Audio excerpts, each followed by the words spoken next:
Hey guys, Band here, and today I'm going to be going over various small things in Survivor that would have changed the season dramatically and even the winner. I found a few and will address them in this video, but if you have any more, put them down in the comments. After all, there are 40 seasons of Survivor US and countless episodes, so I may have missed things sometimes. But anyway, that's enough for me. Let's get into the video at hand. Probably the one that I most remember is in this video, and that is Michael Scoopin in Survivor Australia. Now, people really don't bring this up for three reasons. A, it's a gruesome event. B, it's 19 years ago at this point. And C, it's Michael Scoopin. But the pig slang nonce was actually set up rather well in the game. He fed his tribe, he was a good challenge performer, and was anointed a leader, although please don't tell Kimmy because she likely wasn't looking. Scoopin's tribe, Kucha, had 6 opposed to Ogacor's 5. If merge happens at 11, then Ogakor get pagonged, and if it's a merge at 10, Ogakor probably lose the next challenge. They voted out Mitchell, who is a pretty big challenge asset, and Keith wasn't as good in challenges as him, and with strong performers on the opposing tribe like Mike, Jeff, and Nick. Ultimately, Ogre really just doesn't succeed in the season, and it's only through a final 10 merge with a challenge they can win that they even stand a chance at not being pagonged. This likely means people like Jerry are likely to go out pre-merge, Tina assumes the role of Bunny, which Elizabeth does in the original version, and individuals like Colby are taken out far earlier in the game and thus have their legacy more likely to be jeopardized. Jerry probably doesn't even make heroes versus villains, as her whole persona was built on the Black Widow, and really with less character development due to her being voted out earlier, she could lose that niche that got her into season 20 and made her a legend overall. As for winners, I'd personally say Nick. I know there have been some people theorizing online of a scoop and win, which could honestly happen under the right circumstances, and I'm not ruling it out. But overall, I think Scoopin would be a Rui level threat, where it's too easy to see he'll have the respect of the jury, at least if at the final two. I think it's fair to say, however, the events of Survivor in this instance would be changed dramatically, changing all stars and potentially even heroes versus villains noticeably. Following on from that is Season 7 Pearl Island. Now, probably the most well known event in the Pearl Islands, other than Austin sparring a pelican, is the Outcast twist. This took everyone voted out of the game and created the Outcast tribe. Of course, as we know, Burton and Lillian Morris were voted back into the game. And really, this was a revolutionary twist in Survivor, and really something that stepped out of its era. And the next redemption themed season for those voted out came in Redemption Island, 15 seasons later. Nonetheless, Burton and Lil did a lot of damage. They helped in voting out Savage and then Rhino and managed to place 5th and 2nd place respectively. But if the Outcast twist doesn't exist, it changes things dramatically. We assume, of course, that this merge is still at 10 and this puts the tribes at a 5-5 split. Sean, however, due to being on the outs, flips from his Drake tribe, and the tribe begins to get pagonged, starting likely with Rupert due to him being the biggest opposition in regards to challenge wins, and he's just the biggest guy overall. Drake, from there, really just get taken out one after another, although I imagine the Morgan tribe tries to take out Austin about 6 or 7 when they have the ability to cut him off. Austin was a physical threat, and it's no surprise Savage really didn't like him. Sean then is probably taken out at the final 5 because he's the last original Drake, and come the final 4, then Savage and Rhino team up and likely go to the final 2 together, in which Savage more than likely wins, which is pretty ironic considering he was the merge boot in the original season in the original timeline. I'll give Andrew credit where it's due. Perhaps he was onto something when he brought up about 20 times how he was screwed over by the Outcast twist in Pearl Islands in Cambodia. Overall, though the show isn't as entertaining, Drake had some of the best personalities, and because of this, Morgan would have been a largely dull group nearing the end. To compare it to something, it would have been South Pacific, where all the fun personalities like Ozzy, Jim, Whitney, Cochran, and Keith were all pagonged, come merge, and were left with characters like Albert, Sophie, and Rick. The aforementioned 3 weren't even bad personalities, as we learnt from example from Sophie and Winners at War.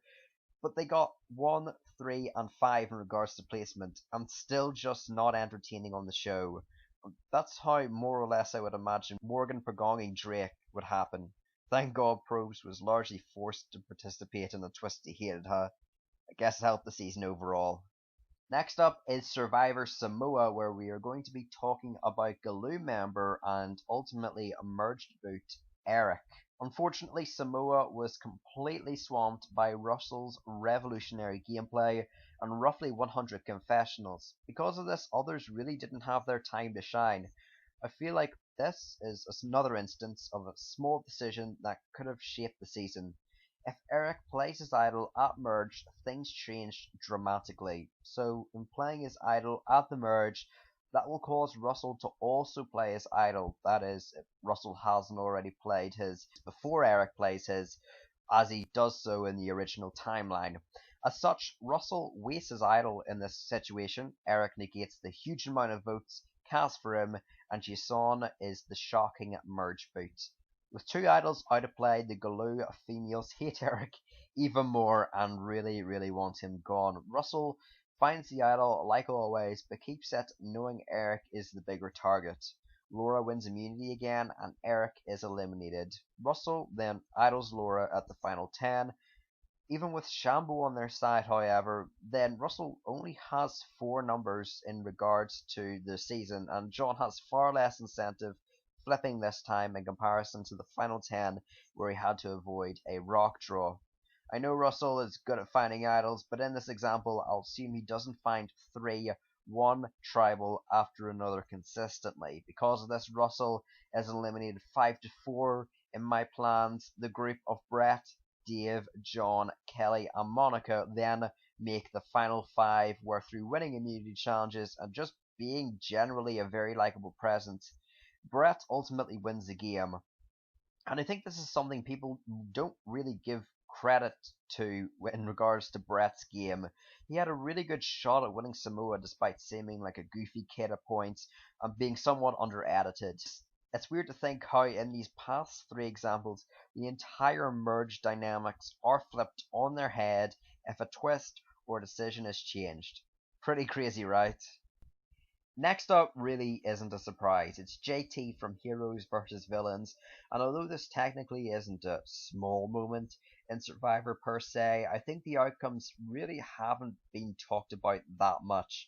Like, this was a really big move and had huge consequences on the season. JT, by giving the idol to Russell, essentially made the villains bulletproof at Merged and caused them to be idled out.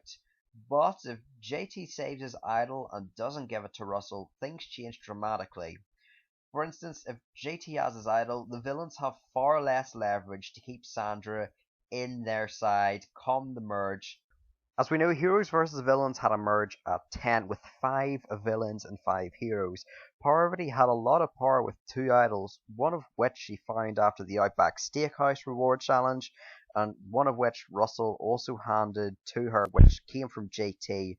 And with that, she had 2 idols, allowing her to control the final 10 votes and causing JT to be idled out ultimately. But if JT never gives his idol away, things change dramatically.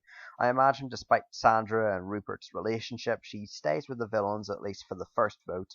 Due to the villains having 1 in comparison to 2 idols, Parvati is more fearful of being idled out and actually wins immunity over Danielle. Now, a lesser known fact about Heroes vs Villains is that the double idol play was actually flipped, in which Parvati played her first idol for Jerry and then Sandra. Now, this was pretty much done to add tension into the episode, but it was flipping the events that did happen.